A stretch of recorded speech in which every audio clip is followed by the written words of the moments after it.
Hey everyone, welcome back to another video. In today's video we're going to go over the fourth oath recall of the season, or the final oath recall. So in this fourth oath recall there's two new heroes that you don't occasionally see until it's the last one, which is Eudora and the Ying Zheng. Eudora is a hero that has been outdated and power crept, so she's no longer really strong, although she is, but she just doesn't have a place in the meta. Maybe giving her an Oath Force or like a Transcendence version could work, but yet again she does require her skin for the PvP, which is about $1,000 if you're spending, so it's really expensive hero for little to no reward. So you will definitely not be summoning Eudora, even if you're whale or not, she doesn't really matter, you won't be needing her.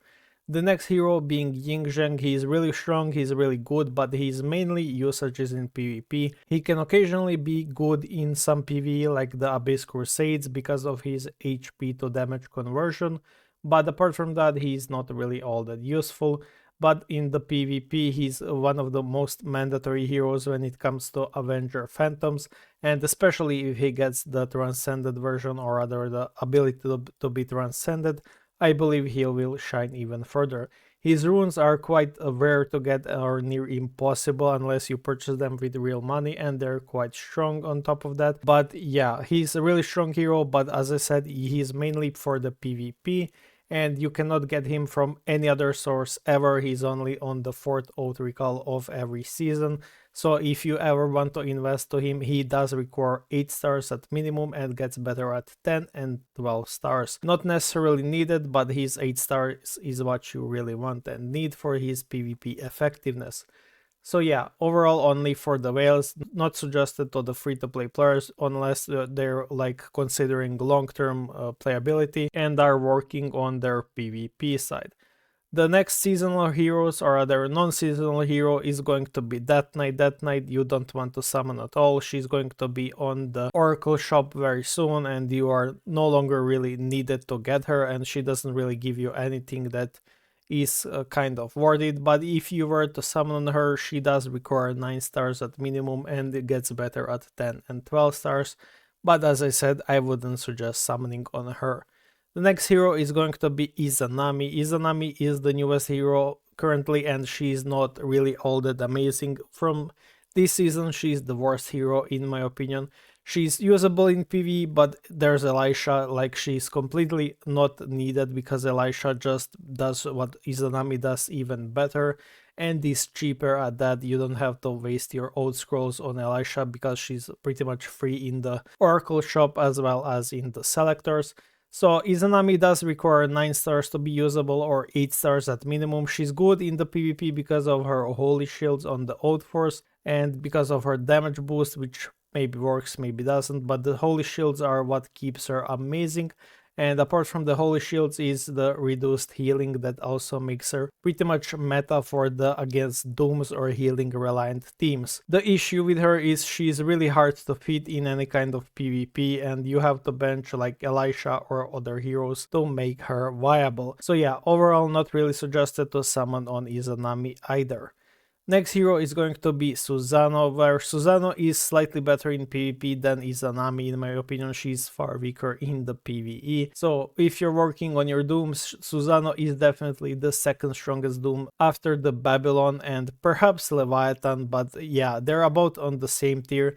Susano does insane damage, her Oath Force is really strong, it works now, and on top of that her counter attacks as well as cleansing the freeze or any kind of CC is really amazing. So overall hero truly worthy for the PvP. If you want a strong PvP Doom hero, you have Babylon, you have Susano, Leviathan, Sorijana Yushta. This team is really strong. And lastly, we have Asmodeus, the best hero out of this season. Best for the PvP, best for the PvE. If you have some core Mystifer sets such as Eve, such as Ascended Bastet and like Tsuki or Tiamat, you can summon safely on Asmodeus.